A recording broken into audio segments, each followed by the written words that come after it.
사도신경으로 신앙 고백 드립니다. 나는 전능하신 아버지 하나님 천지의 창조주를 믿습니다. 나는 그의 유일하신 아들 우리 주 예수 그리스도를 믿습니다.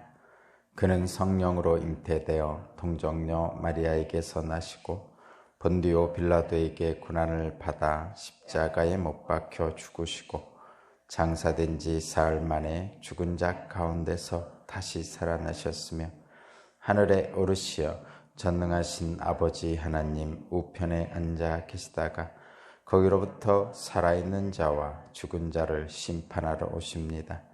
나는 성령을 믿으며 거룩한 공교회와 성도의 교제와 죄를 용서받는 것과 몸의 부활과 영생을 믿습니다. 아멘. 찬송가 89장입니다. 89장.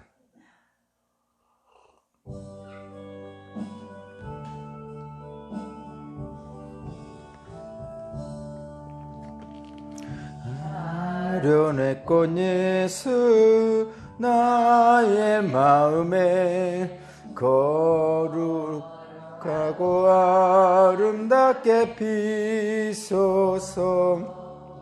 내 생명이 참사랑 향기로 간데마다 풍겨나게 하소서. 예수 샤론의 꽃 나의 맘의 사랑으로 피소서.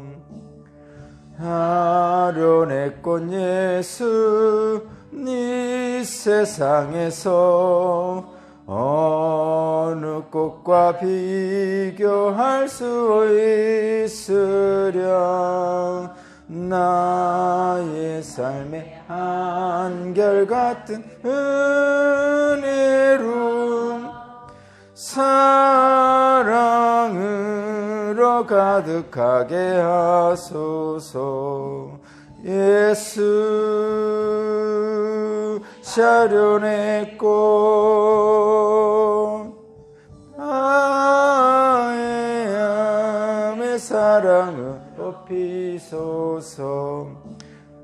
샤련의 꽃 예수 모든 질병은 한이 없는 능력으로 고치사 고통하며 근심한 자에게 그 신임과 소망 내려주소서. 예수 샤론의 꽃 나의 맘의 사랑으로 피소서. 샤론의 꽃 예수 길이 피소서. 주의 영광이 땅 위에 가득해 전하 만민 주님 앞에 엎드려 경배하며 영광 돌릴 때까지. 예수 샤련의 꽃 나의 맘의 사랑으로 피소서. 아멘. 오늘 주신 하나님의 말씀은 시편 9편 1절에서 10절입니다.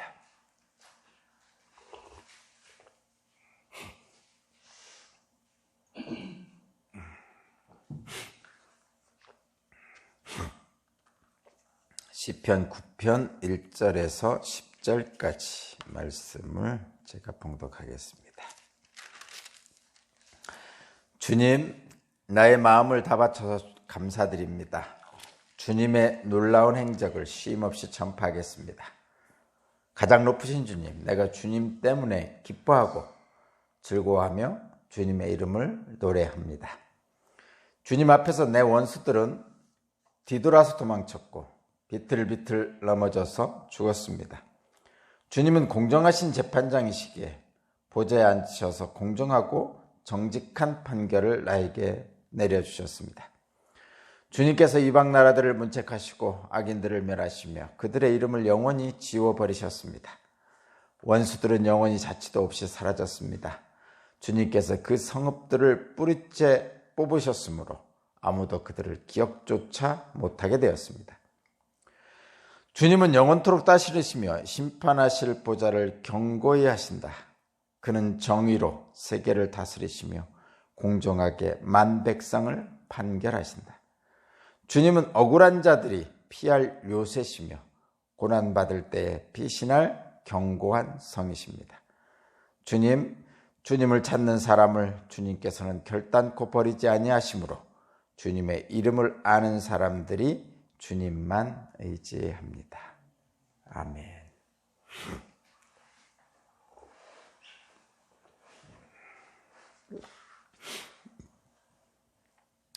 네, 오늘 말씀의 제목은 주님을 찾는 사람들입니다. 주님의 이름을 아는 사람들입니다.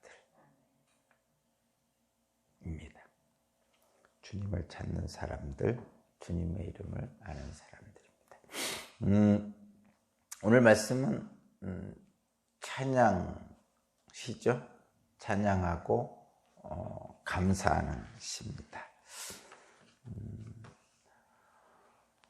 하나님께 이제 기도할 때 많은 사람들이 이제 주로 이제 소원을 아뢰든지 탄원을 하든지 자신의 억울함을 풀어달라고 하든지 뭐 이런 쪽에 기도를 주로 많이 하죠. 그러니까 나의 삶의 고난을 해결해 주실 것을 기도하죠. 그리고 하나님께서는 그런 기도를 들으시고 우리에게 그 해답을 주시죠. 해결해 주신다는 것이죠. 그리고 나면 감사의 찬양이 저절로 나오게 됩니다. 홍해를 건넌 백성들이 소고를 치면서 춤을 추면서 하나님을 찬양했던 것과 비슷하죠.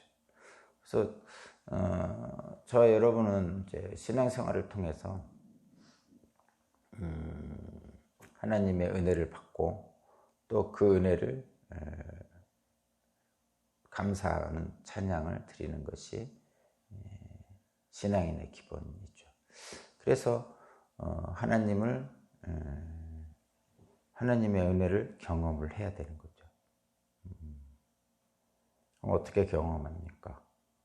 하나님의 은혜를 어떻게 경험합니까? 사실 하나님은 보이지 않기 때문에 보이지 않죠. 그래서 보이는 교회를 나오게 되는 것이죠. 보이지 않는 하나님을 찾는 사람들, 보이지 않는 하나님의 이름을 부르는 사람들, 보이지 않는 하나님을 알기를 원하는 사람들이 있죠. 대표적인 것이 뭐 저와 여러분 같은 신앙인들. 근데 보이지 않는 하나님, 제가 지금 하나님이라고 하니까 다 우리는 기독교인이라고 우리는 생각을 하지만 보이지 않는 하나님을 찾는 사람들은 우리가 하나님이라고 했지만 자신들이 거기다가 이름을 붙여서 하죠. 보이지 않는 어떤 신, 뭐 이렇게. 그래서 모든 인간은 근원적으로 하나님으로부터 왔기 때문에 하나님을 찾게 되어 있는 것이죠. 고대로부터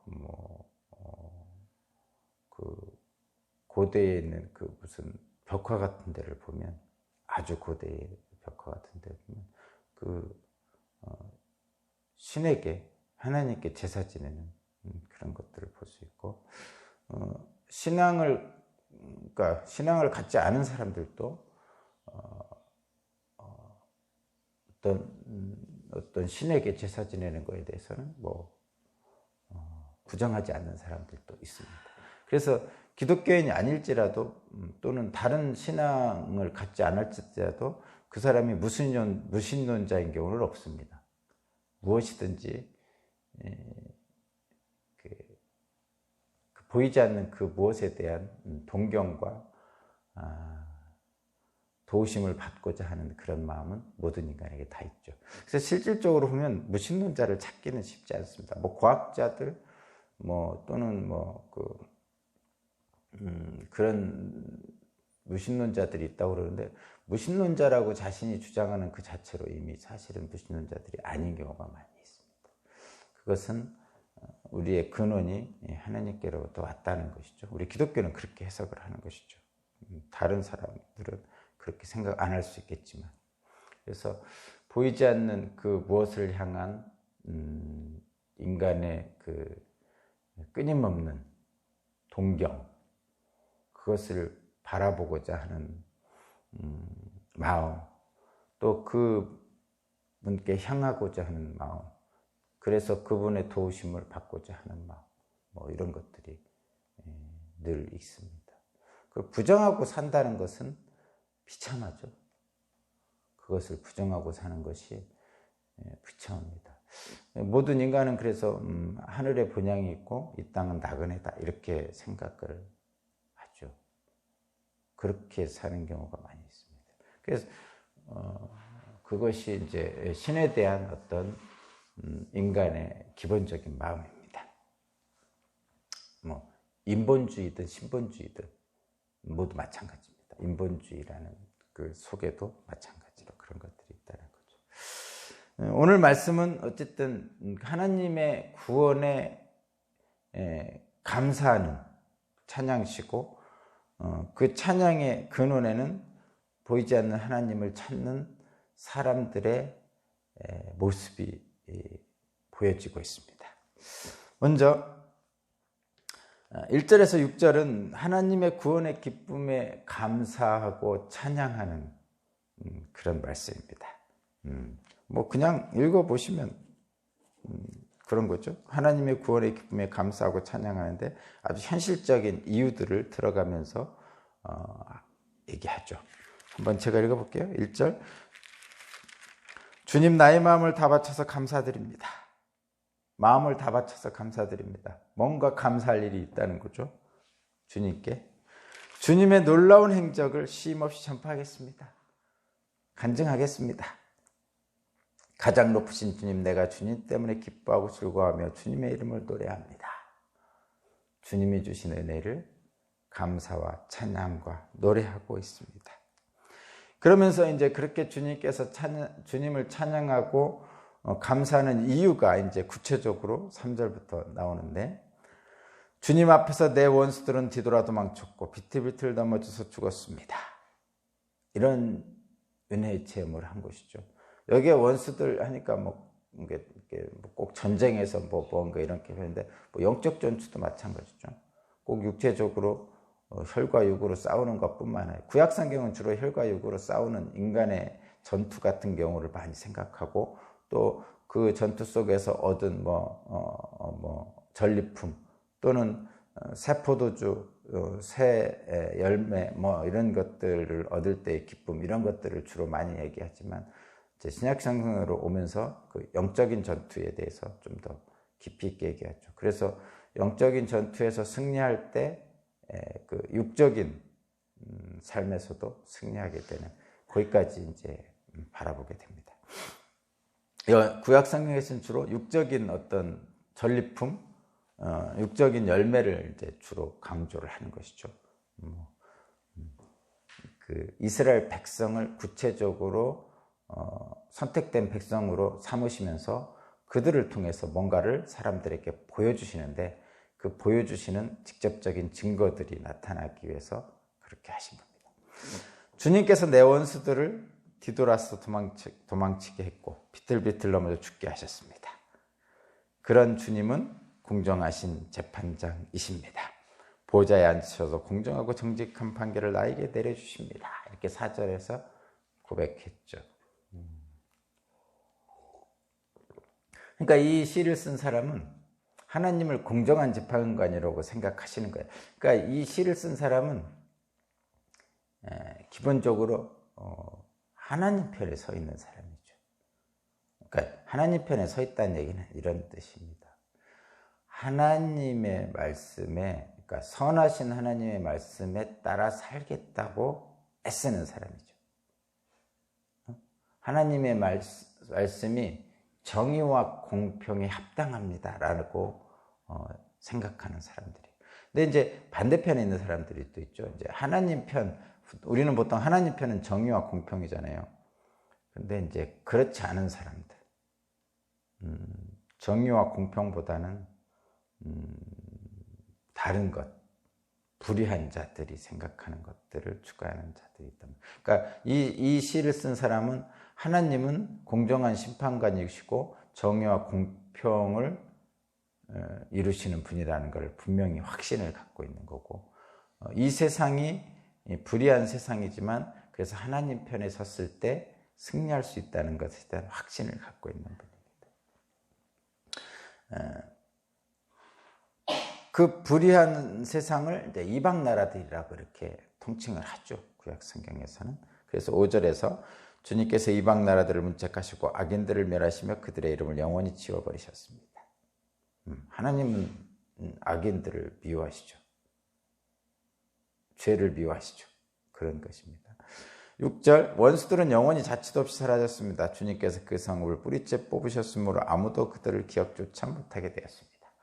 하나님의 이름으로 하나님의 공의와 정의를, 공정과 정의를 생각하는 사람들에게 끝내는 승리를 주신다는 것이죠.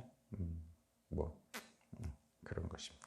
이 시를 쓴 사람들은 자신이 승리의 근원이 하나님이시다, 자신의 기쁨의 근원이 하나님이시다라는 걸 분명하게 얘기하고 있고, 실제로 현실에서 자신의 대적들로부터 지켜주셨다는 하나님을 찬양합니다. 아마도 전쟁에서 승리했던지, 아마도 자신이 이루려고 했던 어떤 것을 성취한 후에 아마도 하나님께 감사의 그 예배를 드린다든가 감사의 찬양을 드리는 그 과정을 지금 하고 있는 것 같습니다. 느낌이 그렇죠. 그러면서 이제 그 감사의 예배, 감사의 찬양을 드리면서, 감사의 제사를 드리면서 이제 주님을 찬양했죠. 그리고 나서 사람들에게 선포합니다. 이제 회중들에게. 그 앞에 이제 이 다윗이라고 지금 표현하고 있으니까 함께 그 감사의 제사를 드리는 사람들, 앞에 있는 사람들에게 주님에 대한 이야기를 이제 선포하는 거죠. 그것이 7절부터 10절의 말씀입니다. 뭐라고 선포하냐면, 주님은 영원토록 다스리시며 심판하실 보좌를 견고히 하시는 분이다 라고 이제 사람들에게 선포하고, 또 그는, 주님은 정의로 세계를 다스리고 공정하게 만백성을 판결하시는 분이다 라고 또 선포하고, 당연한 거죠. 또 9절에 주님은 억울한 자들이 피할 요새시며 고난받을 때 피신할 견고한 상이십니다. 그러니까 우리도 그 주님에게 피합시다, 주님을 의지합시다, 이렇게 주장하면서 마지막 10절의 말씀을 선포합니다. 주님을 찾는 사람을 주님께서 결단코 버리지 아니하심으로 주님의 이름을 아는 사람들이 주님만 의지합니다, 이렇게 선포하는 거죠. 그래서 지금 하나님의 은혜로, 주님의 은혜로 전쟁에서 승리한 이 시인이 하나님께 감사의 제사를 드리면서 그 밑에 함께 그 예배에 참석한 사람들에게 선포하는 거죠. 주님을 찾는 사람들을 결탄코 하나님은 버리지 아니하시니 우리는 주님의 이름을 부르는 사람으로서 주님만 의지합시다, 이렇게 선포하는 겁니다. 저와 여러분도 마찬가지죠. 그렇습니다. 그러면 여기서 제가 여기서 그냥 넘어갈 리가 없겠죠. 주님을 아는 사람들, 주님을 찾는 사람들, 이게 제 오늘 제목이었잖아요. 근데 주님을 안다는 것, 찾는다는 것, 어떻게 하면 됩니까? 뭐 대표적으로 보면 주님을 찾기를 원하는 기본적인 사람들은 이제 오늘날은 교회를 오면 되는 거죠. 교회를 오면 되는 거죠.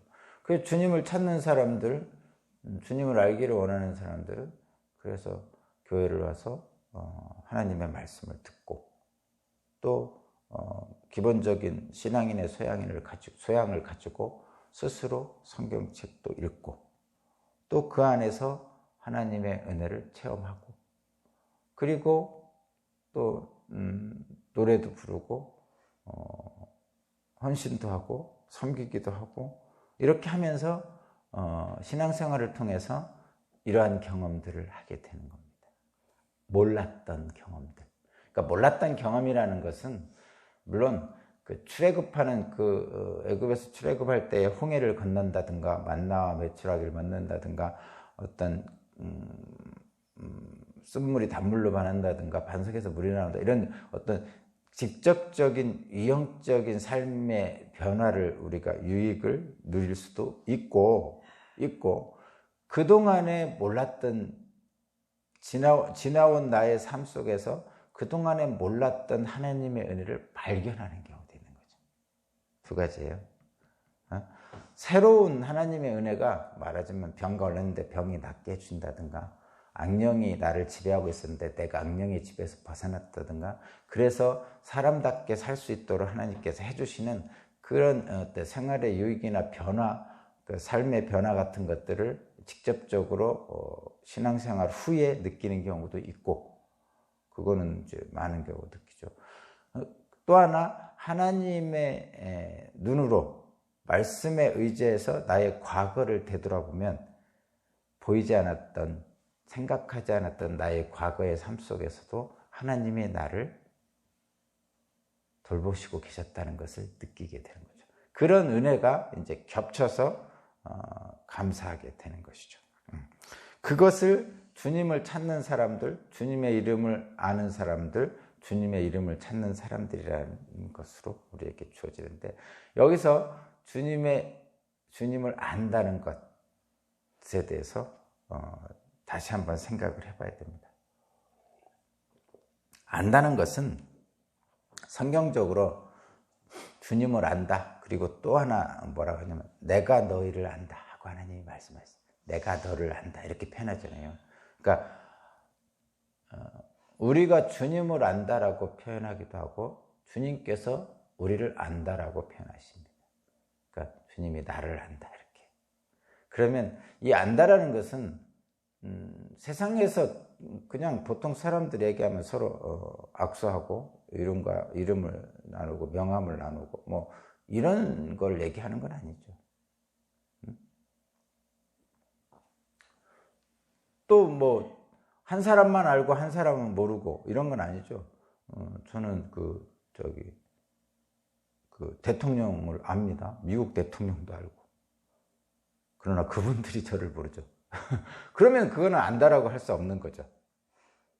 안다라는 것은 교제한다는 거죠. 교제라는 것은 상대방과 내가 서로 마음을 소통한다는 지 그런 의미 속에서.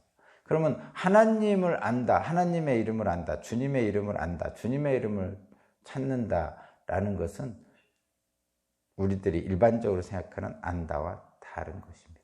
주님을 알게 되면 주님의 이름을 부르게 되면 달라지죠. 근데 기본적으로 우리 인간은 주님의 이름을 부를 수가 없습니다. 원래는 우리는 죄인이기 때문에 죄인이 선하신 하나님의 이름을 부를 수가 없어요. 그래서 이스라엘에서는요 주님의 이름을 모르죠. 그래서 심지어는 모세가 떨기나무에서 내가 누구의 명령을 받아서 백성들에게 얘기한다고 말해야 됩니까? 주님의 이름을 알려주십시오. 주님이 누구신지 알려주십시오라고 했는데 하나님은 나는 스스로 있는 자다 이렇게 얘기했어요. 그러니까 주님의 이름을 알 수가 없어요, 인간은. 그래서 그 결과적으로는 이스라엘 사람들은 그래서 주님의 이름을 성경책에 기록하지도 않습니다. 부르지도 않아요. 부를 수 없는 이름이에요. 그래서 부를 수 없는 이름이다 이렇게 해가지고 만든 게 이제 여호와예요. 그러니까 여호와라는 게 하나님의 이름이라고 우리가 그렇게 알고 있잖아요. 근데 여호와라는 건 부를 수 없는 하나님이기에 만들어 놓은 그 글자예요, 글자. 부를 수 없는 하나님의 이름이기에 그냥 이렇게 사람들이 뭔가는 표시를 해야 되기 때문에 그냥 이스라엘에서 그들의 대문자로 그냥 말하자면 이니셜 같은 거로 만들어 놓은 것 뿐입니다. 그래서 하나님의 이름은 함부로 부르지 못하는 거죠. 함부로 부르지 못하는 것은 우리가 죄인이기 때문에 어찌 감히 하나님의 이름을 부를 수가 있을까? 이런 기본적인 생각을 가지고 있어요. 저도 마찬가지고 여러분도 마찬가지죠. 원래는 여기서부터 신앙이 시작되는 거죠. 누가 감히 주님 앞에 설 수 있겠습니까? 아무도 못 서잖아요. 이스라엘 백성들도 못 쓰잖아요. 감히 못 쓰는 이유는 죽을까 봐 못 쓰는 거죠. 죽을까 봐 못 쓰는 거죠. 그 부를 수 없는 이름을 부르는 것, 그 부를 수 없는 그분의 이름, 그분이 또 응답하시는 것, 이게 바로 교제예요. 그런 것이죠.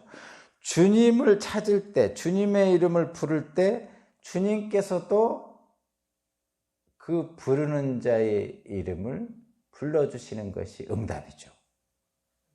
응답입니다. 나의 이름을 지명하여 불렀다 이렇게 표현하잖아요. 그죠? 저와 여러분을 지명하여 부르시고 자녀 삼아 주시는 거죠. 그렇게 주님이 나를 부르실 때 나는 하나님의 자녀가 되는 권세를 받게 되는 그것이 응답이고 그렇습니다. 주님의 이름을 부를 때 주님께서 응답하실 것을 믿는 하나님의 자녀들, 그래서 주님의 이름을 안다라고 표현한 거죠. 주님의 이름을 알기에 주님을 의지하는 신뢰가 있는 것이고 주님을 찾는 간절한 기도가 있는 것이. 그것이 저와 여러분들에게 주는 특권이죠. 감히 부를 수 없는 주님의 이름을 그래서 부른 자는 감히 찾을 수 없는 주님을 찾는 자는 주님을 신뢰하고 주님을 의지하는 자입니다. 오늘 10절에 나오는 것처럼 주님의 이름을 아는 자는 주님만 의지합니다 라는 그런 자입니다. 이런 자들은 주님의 이름을 알기에 그리고 그 이름을 부를 수 있기에 실제로 부르기에 주님께서 응답하셨고 또 주님이 응답하셨기에 구원받은 은혜를 경험했기에 그래서 그 이전으로 돌아갈 수 없는 거예요. 그래서 구원받은 자는 옛날 사람으로 다시 돌아갈 수 없습니다. 그것이 변화된 신앙인의 모습이죠. 돌아갈 수 없다는 것은 이런 의미입니다. 내가 주님의 이름을 찾고 부르면 주님도 나의 이름을 불러주십니다. 그것이 기독교인의 특권이에요. 이것을, 그러니까 돌아갈 수 없다는 의미는 이런 겁니다. 제가 가끔 예를 드는 김춘수 시인의 꽃이라는 시가 있는데, 내가 그의 이름을 불러주었을 때 그는 나에게로 와서 꽃이 되었어요. 그러니까 그 이전에는 아무것도 아니었어요. 그 이전에는 아무것도 아니었는데 그가 나의 이름을 불러주었을 때 나는 그에게로 가서 꽃이 되는 겁니다. 꽃이라는 것은 나의 이름을 불러준 사람에게 내가 의미가 있는 거예요. 그래서 우리가 하나님의 이름을 부를 때 하나님께서 응답하셔서 나의 이름을 불러주시면 우리는 하나님에게로 가서 꽃이 되는 거죠. 그래서 그는 나에게, 나는 그에게, 서로에게 의미가 되는 겁니다. 그래서 하나님을 아는 자는, 하나님의 이름을 부르는 자는 하나님에게 의미가 있는 자가 되는 거죠. 물론 하나님은 당연히 우리의 의미가 되는 분이시죠. 그것을 기독교인이 가지고 있어요. 서로에게 의미가 있다는 것은 소중하다는 뜻입니다. 저와 여러분은 그런 주님의 이름을 아는 사람이고 주님의 이름을 찾는 사람으로서 오늘도 하나님의 소중한 사람으로 복되고 아름다운 삶을 사시길 바랍니다. 기도드리겠습니다. 하나님 감사합니다. 답답하고 억울한 억눌린 마음이 있는 상황이 있을지라도 결코 외면하지 않는 주님을 찾는 저와 여러분들이 되게 하시고 하나님의 믿음으로, 하나님을 믿는 믿음으로 오늘도 주님을 찾고 주님의 이름을 부르며 승리하게 하옵소서. 감사드리며 예수 그리스도 이름으로 기도합니다.